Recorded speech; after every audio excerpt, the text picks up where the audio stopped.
Well, the feedback that we continue to receive is quite positive and is encouraging. Uh, so far, the report is that we have successfully connected about 20 schools. You will recall that when we unveiled this program at Ubulinga High in Bergville, we did indicate that there will be 100 schools that will be connected this year in the district of Umzinyati as well as Utugela. So that program is continuing. We are targeting that in just no space of time from now, we should have been completed the program of rollout in these 100 schools. But in the schools where there have been connections already, the feedback is quite positive. The feedback that we get from the learners, from the educators, as well as members of society. It is quite encouraging that we are getting this feedback from the people who have been most disadvantaged. And these are people who are found in rural areas and in townships areas. The history of our country is a history of a divided people. And the apartheid system made sure that the majority of people of our country are condemned to squalor and underdevelopment in rural and township schools. And those areas were deliberately underdeveloped, both in terms of investment of resources, but also the socio-economic development of those areas. Our schools are a reflection of their communities. And to develop a community, you also have to pay more attention in the education of the children of that community. That is why we took a decision that we are going to prioritize rural schools and township schools with this investment. And it is good because it can also work offline where there are network problems. Our province still have challenges of connection in large part of our rural areas. And that's where you find almost 70% of our schools. So when you talk about connectivity, you almost are guaranteed that almost 70% of your schools in the province are not properly connected. Others, there is some form of connection, but it's not in a desired standard, which makes the teaching and learning very difficult because we are moving with time and you can no longer continue to rely on the old methods of teaching and learning. If you are to develop the learners to be of the same quality with their peers across the country and across the world. You also need to help to facilitate the ease of teaching by the educators, because as we want proper results from schools, we must be also accountable of what investment do we make to our schools to ensure that they are able to produce proper and quality results for our learners. That is why we have said our target will be in the main in the rural schools as well as the township schools. With this feedback that we are getting, it means that we must also try and secure further funding for the further rollout of this program. And it also comes against the background of the program that we launched at Ematungeni Secondary under Iklopo. That one, we launched it under the auspices of Office 365. It cannot work without connectivity, that one. So as we improve, these two systems will be integrated so that we build a solid package of ICT in the province of KwaZulu-Natal. And these facilities help us to even facilitate what we call shared tuition, where you can put one lead educator in a particular school and be connected to a number of schools in the province of KwaZulu-Natal and start running those lessons. Over the past 2 weeks, I've had meetings with the vice chancellors of UKZN and DUT as well as their teams, because we also want to coordinate the assistance that we can get from these tertiary institutions. We want to tap into their expertise. They have specialists. We'll have a professor in science, professor in mathematics, a doctor in that and all of that. And we are saying we wanted to use those expertise so that they can also help to empower our children while they're at the schooling level. We don't want our kids to only start to meet a professor or a doctor, a specialist on a particular subject when they get into universities. We need to start now to expose them of the life that you get when you get into higher learning institutions. And we are quite happy that those meetings were fruitful. We then established task teams that will then deal with the nitty-gritties of this partnership, and soon we'll then be going out into public to unveil the whole package of our partnership with UKZN and that of DUT. So this investment that we make will really open up a number of opportunities, but it will also facilitate fast development of our learners, because now they can be able to do the research on the net.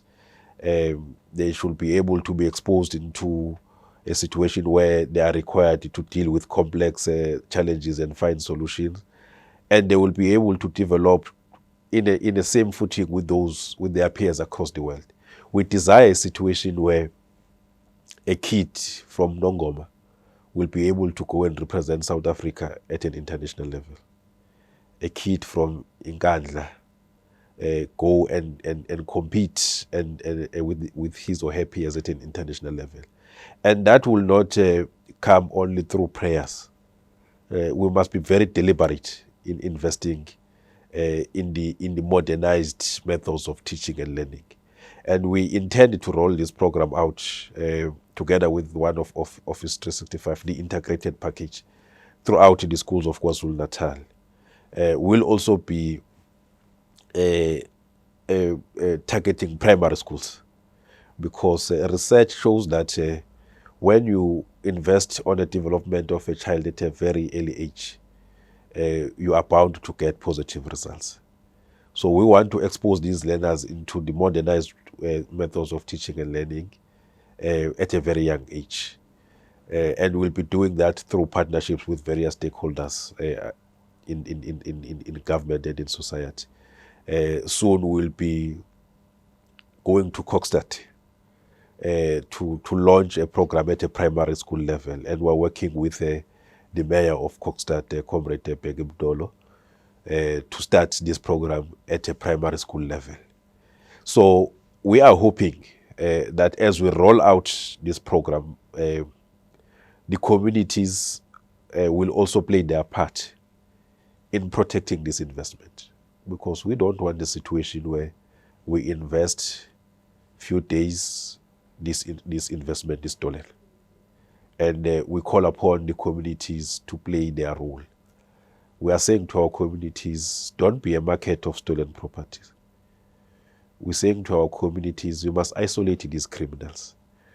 Protect the future of your kids.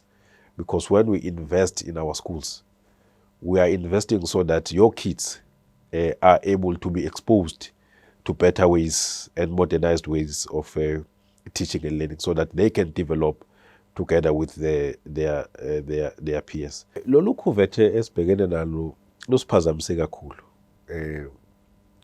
Isehlo nje sasehla ngenhla singasilindele umhlaba wonke. Manje kusiphazamisile because we had to rechannel imali kwezinye indawo ebesifuna ukuthi siyisebenzise kuzona ukuze sibhekane nalolu khuvethe. Siqinisekise ukuthi othisha nabantwana ezikoleni zethu baphephile. So kunemali eningi ebesizoyisebenzisa ukuqhubeka nezinye inhlelo ze-department okuhlanganisa kona the ICT investment in our school, okuhlanganisa kona ukwakhiwa kwezikole ezintsha, nezinto eziningi esifisa ukuthi sizenze ezikoleni zethu, because we are driven by a desire to make a school a proper place for learners and educators. Now, ngenxa yalolu khuvethe-ke kugcine sesithatha imali kwezinye iy'ndawo ukuze sithenge lezi zinsiza zokuzivikela ey'dingekayo ney'bizayo.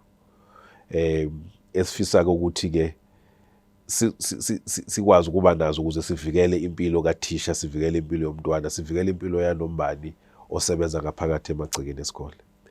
Inkinga-ke ngalolu khuvethe ukuthi lusenza ukuthi sichithe imali eningi ey'ntweni that are not going to be legacy projects. Sithenga ama-mask, maliphela lolu khuvethe soyayeka ukwagqoka. Sithenga ama-sanitizer, sithenga zonke lezi enye izinto ezi-perishable. Noma zibiza imali enkulu, but in 3 years time, you will not be saying we spend so much money to buy these things because they will have perished.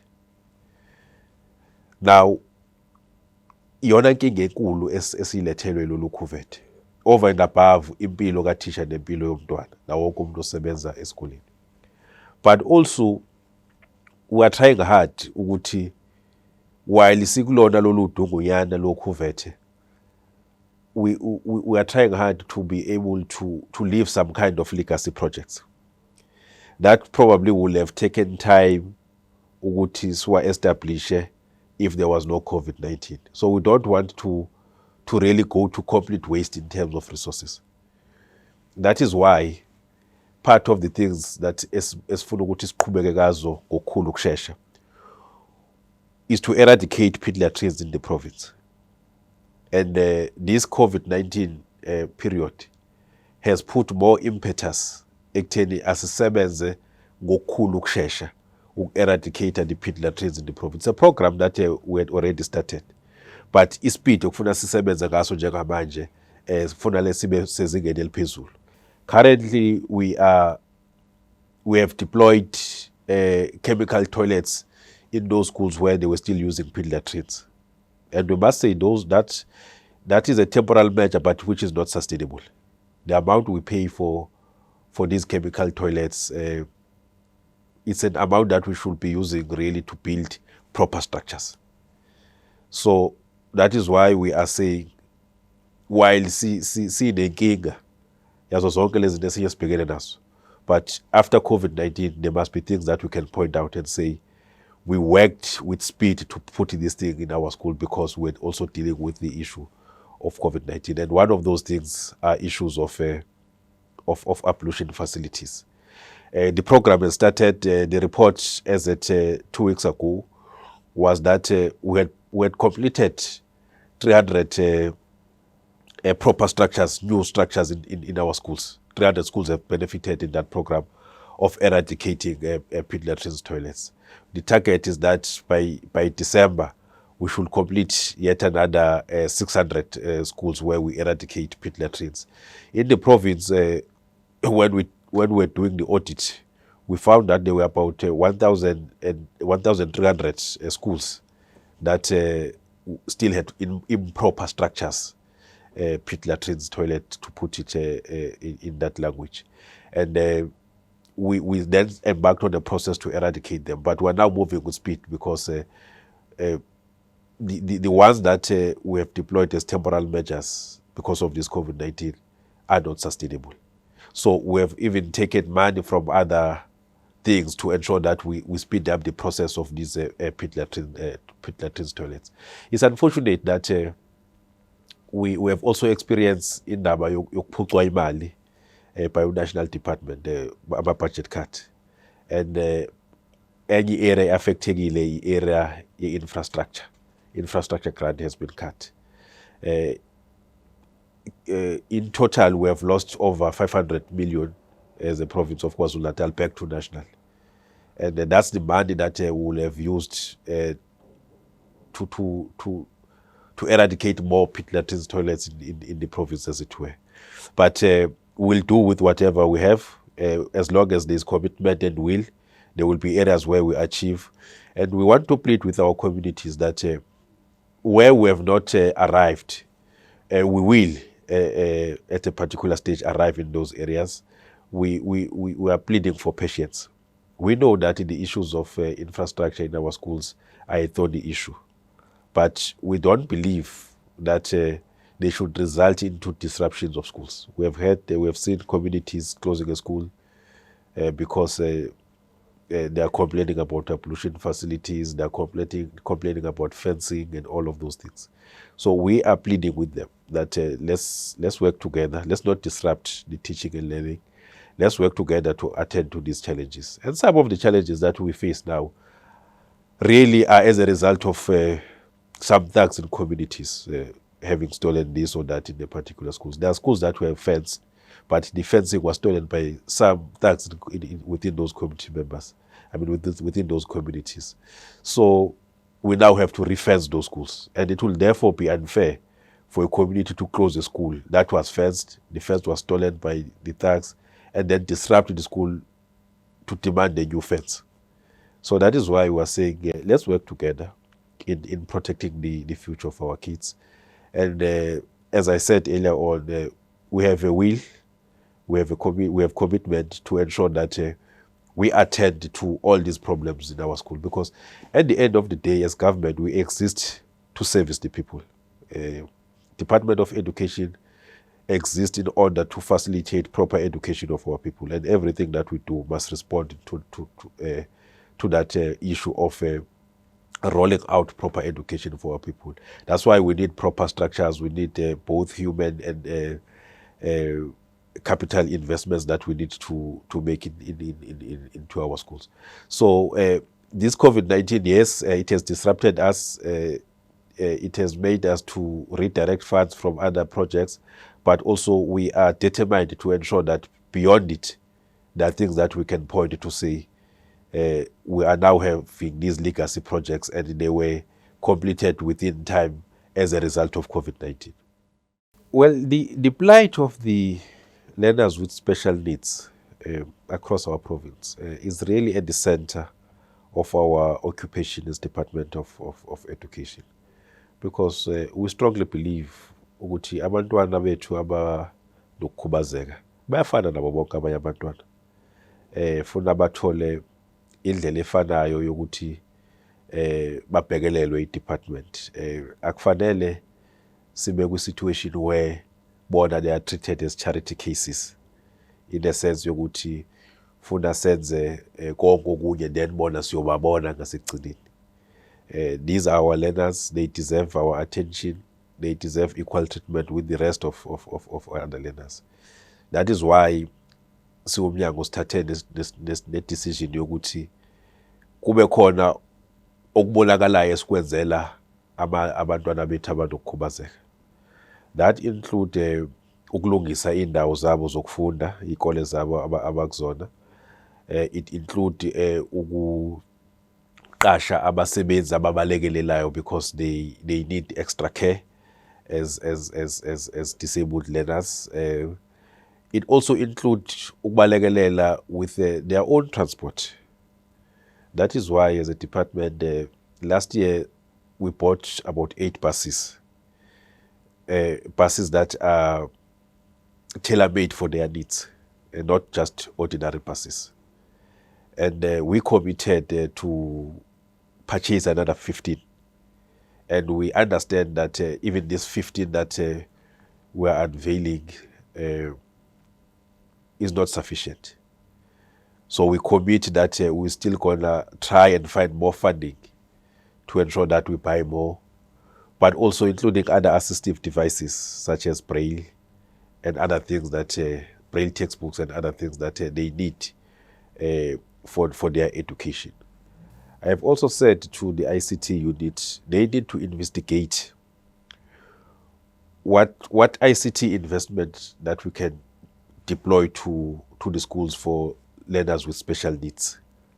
Because as we are rolling out this e-learning facility, it is not responding to the needs of our learners who are disabled. So I have said to ICT, they must investigate what other ICT investment we can make, we can deploy to these schools for learners with special needs, so that they are also not left behind and confined into the old methods of teaching and learning. So when we want to modernize ways of teaching and learning, we are speaking about all schools in KwaZulu-Natal, even schools for learners with disability. So the applied is at the center of our occupation, and we want to make a clear message to society that these learners should be accorded the same status like all other learners, even when they are outside the schooling environment.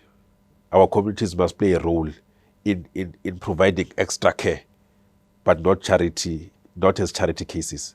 But we understand that they need extra care, but that extra care must come within the context of treating them as human beings, because they are human beings. They are not less human beings because they have one form of disability or the other. They are human beings like all of us. So they need to be treated as such, both within the school environment, but also outside the schooling environment. We'll also be steaming ahead with the program of building full service schools, schools that will have facilities even for disabled learners within the whole schooling system, because we don't want to have separate schools for learners unless really it is specifically desired to have such a special school or separate school for learners with disability. One of the schools that we are going to build is a school for learners with autism. But that will not stop us from building other full service schools and have units of learners with autism and other disabilities within a comprehensive and full service school. So that is why we'll be unveiling the 15 buses, which are also tailor-made for their needs. These are fit for purpose in terms of disability needs. We'll also be employing drivers who will use these buses properly, so that it's just not everyone who's taken from the street and say you can drive this bus. Then 2 hours later we are called that there's an accident that has happened because we got a driver who's not really proper to use these buses. But the message really is that these are our kids, and they will receive the same attentions like all of our kids.